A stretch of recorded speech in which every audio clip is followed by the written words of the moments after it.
उत्तर प्रदेश की योगी आदित्यनाथ सरकार भू माफियाओं पर नकेल कसने के लिए नया बिल लेकर आई है, जो विधानसभा में पास भी हो गया है। सरकार का कहना है कि इस कानून से आम आदमी को कोई परेशानी नहीं होगी।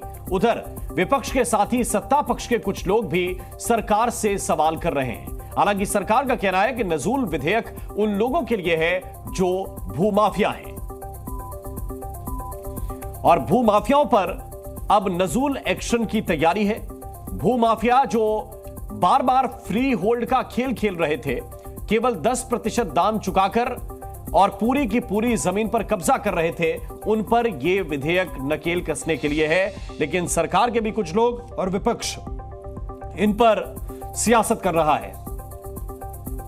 ज्यादा जानकारी के साथ मयूर शुक्ला इस वक्त हमारे साथ जुड़े हुए हैं। मयूर, किन पेचों में फंसा हुआ है अभी ये नजूल विधेयक, और क्या दिक्कत इस वक्त योगी सरकार के सामने है इसको पास कराने में?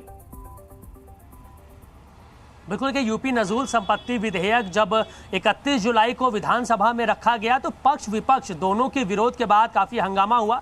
वहां तो जरूर पास हो गया, लेकिन जब 1 अगस्त को इसे विधान परिषद के पटल पर रखा गया तो वहां पर हंगामा शुरू हुआ। और यह हंगामा सिर्फ विपक्ष का ही नहीं था, इसमें अपने लोग भी शामिल थे, यानी कि केशव प्रसाद मौर्य क्योंकि नेता सदन थे, तो उन्होंने जब इसको वहां पे रखा तो प्रदेश अध्यक्ष भूपेंद्र सिंह चौधरी ने अपने तर्क देते हुए इसे प्रवर समिति में सौंपे जाने का वहां पर आग्रह किया, जिसके बाद अब इसे प्रवर समिति में जो है सौंप दिया गया है। तो इसके पीछे देखिए तर्क ये है कि खुद के अपनी पार्टी के ही लोग, अपनी पार्टी के विधायक ने विधानसभा में भी इसमें विरोध दर्ज कराया था, अपनी शिकायत दर्ज की थी। मुख्यमंत्री योगी आदित्यनाथ से मुलाकात भी इसको लेकर, उसमें भूपेंद्र सिंह चौधरी, केशव मौर्य और ब्रजेश पाठक शामिल थे। इस पर चर्चा भी हुई थी, कई विधायकों ने अपनी नाराजगी जताई थी। उसके बाद इसको विधान परिषद में ब्रेक लगा दिया गया। प्रवर समिति में यह पूरा मामला गया है। अब ये जो विधेयक है 2 महीने के बाद प्रवर समिति को रिपोर्ट जो है वो सौंपनी है, लेकिन ऐसे में ये माना जा रहा है कि अब क्योंकि एक बार अगर विधान परिषद में उच्च सदन में ये अटक गया तो अब ये आगे अटका ही रहेगा। इतना आसान अब नजूल संपत्ति विधेयक को पारित कराना नहीं होगा। हालांकि ये बहुत ही अच्छा एक बिल जरूर था, मुख्यमंत्री योगी आदित्यनाथ की तरफ से इसको जो है लागू करने की बात भी कही गई थी, हालांकि अटक जरूर गया क्योंकि नजूल संपत्ति आमतौर पर यह कही जाती है कि जो जमीनें अब इसी पर चर्चा करने के लिए मैं आपके पास वापस लौट के आऊंगा मयूर, लेकिन अभी हमारे साथ चर्चा करने के लिए कपीश श्रीवास्तव जी हैं, प्रवक्ता हैं समाजवादी पार्टी के। कपीश जी, स्वागत है आपका। और राजनीतिक विश्लेषक संगीत रागी साहब इस वक्त हमारे साथ जुड़े हुए हैं। रागी साहब, आपका भी बहुत बहुत स्वागत है। लेकिन कपीश जी, किस बात को लेकर विपक्ष की प्रमुख आपत्ति है? क्योंकि इस विधेयक में साफ साफ कहा गया है कि जो नजूल की संपत्ति है वो फ्री होल्ड नहीं जाएगी, प्राइवेट लोगों के नाम से नहीं होगी, शासकीय उपयोग में लाई जाएगी। उस पर अस्पताल बन सकते हैं, उसके ऊपर पार्क बन सकते हैं, उसके ऊपर दूसरी सरकारी स्कूल बन सकते हैं, जो भी शासकीय इस्तेमाल के लिए होगी उसका इस्तेमाल किया जाएगा। इसमें आपत्ति का विषय क्या है? देखिए राम मोहन जी, सबसे पहली बात तो यह है कि सरकार के अपने ही लोगों में सामंजस्यता नहीं इस विधेयक को लेकर। तो आखिर कुछ ना कुछ तो मसला जरूर है कि आखिर सरकार के अंदर ही जो उनके विधायक हैं क्यों विरोध कर रहे हैं। सरकार को स्पष्ट करना चाहिए, क्या उन विधायकों के बिना ये पारित करा ले जाएंगे? अपने विधायकों को तो संतुष्ट नहीं कर पा रहे हैं, विपक्ष से पूछा जा रहा है सवाल। विपक्ष एक बात कहता है कि विधेयक के अंदर वो प्रावधान होने चाहिए कि कम से कम नजूल की जो संपत्ति 99 साल की लीज पर दी गई है जी, उस 99 साल की लीज पर जिस व्यक्तियों को दी गई है कम से कम वहां तक तो कायम रहे सरकार। या क्या चाहती है? अराजकता फैलाना चाहती है इस विधेयक से? उस समय से लेके आज तक मुसलसल योगी जी की, इससे पहले की सरकार रही या इससे पहले आप देख लें राजनाथ सिंह और कल्याण सिंह जी की सरकार रही, आखिर उन्होंने इस पर क्यों नहीं कार्रवाई किया? उनके भी समय में थी ये नजूल की संपत्तियां। और आज भी मैं बता दूं कि सैकड़ों बीघे और एकड़ में नजूल की संपत्तियां उत्तर प्रदेश में मौजूद हैं जी, जिनको पर हॉस्पिटल बनाया जा सकता है, स्टेडियम बनाया जा सकता है, बस स्टेशन बनाए जा सकते हैं, तमाम वो सब चीजें, कम्युनिटी सेंटर बनाए जा सकते हैं।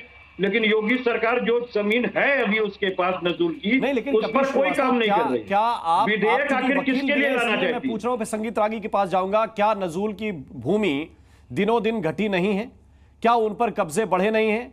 क्या फ्री होल्ड कराकर भूमाफियाओं ने या जो बिल्डर हैं उन्होंने उन पर कब्जा नहीं किया है? और एक नियम क्या ऐसा नहीं होना चाहिए कि गलत तरीके से अगर आप लीज की जो नियम शर्तें हैं उनको पूरा नहीं करते हैं तो गलत तरीके से आपके पास वो भूमि क्यों हो जो शासकीय उपयोग में आ सकती है। आज इनकी सरकार है, कल आपकी आएगी, परसों किसी और दल की आएगी, लेकिन सरकारी भूमि, नजूल की भूमि जो शासकीय उपयोग में हो सकती है, वो क्यों किसी ऐसे व्यक्ति पे जाए जो गलत तरीके से उसको लेना चाहता है।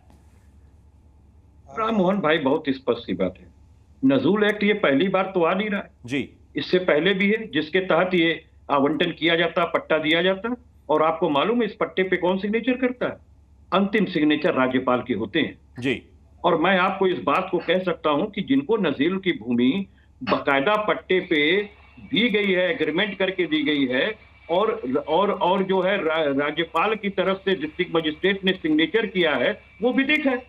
और रह गई बात ये कि 99 साल के बाद अगर सरकार चाहे तो उसको फ्री होल्ड करके सेल आउट भी कर सकती है, और नहीं तो उसके पास वापस आ जाएगी ये संपत्ति। लेकिन जो नजूल की भूमि पट्टा की गई है वो 99 साल की परपेचुअल लीज पर है, उसको आप वैकेंट कैसे कर सकते हैं? विधेयक भी इस बात को लेकर के शून्य है।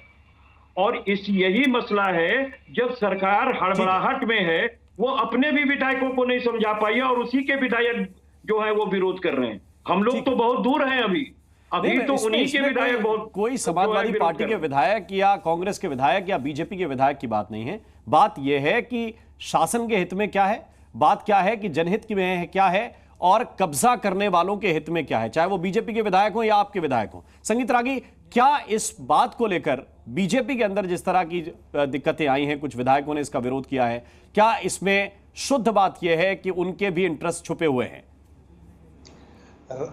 राम मोहन जी, देखिए, सत्ता पक्ष और विपक्ष किस तरीके से एक मुद्दे पर दोनों सहमत हैं, और ये माना जाता है विधेयन प्रणाली में कि जो चीज़ें प्रवर समिति को यानी सेलेक्ट कमेटी को जो चली जाती है वो फिर धूल चाटना उसका वाजिब बन जाता है। वो साल तक, 2 साल तक हो सकता है वैसे ही रह जाए जी।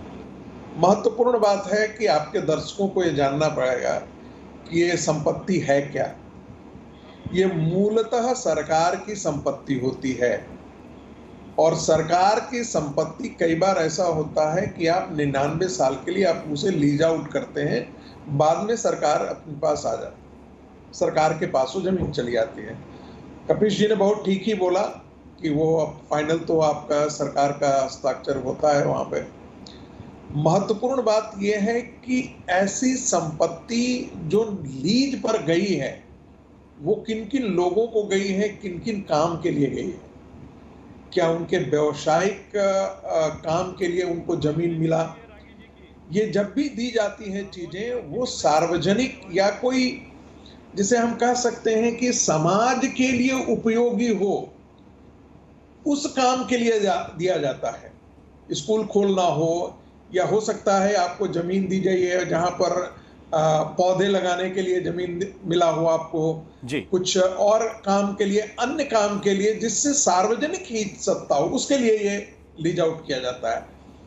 अब मान लेते हैं कि किसी के व्यवसायिक हितों के लिए यदि वो लीज पर जाती है तो किन लोगों को गई है?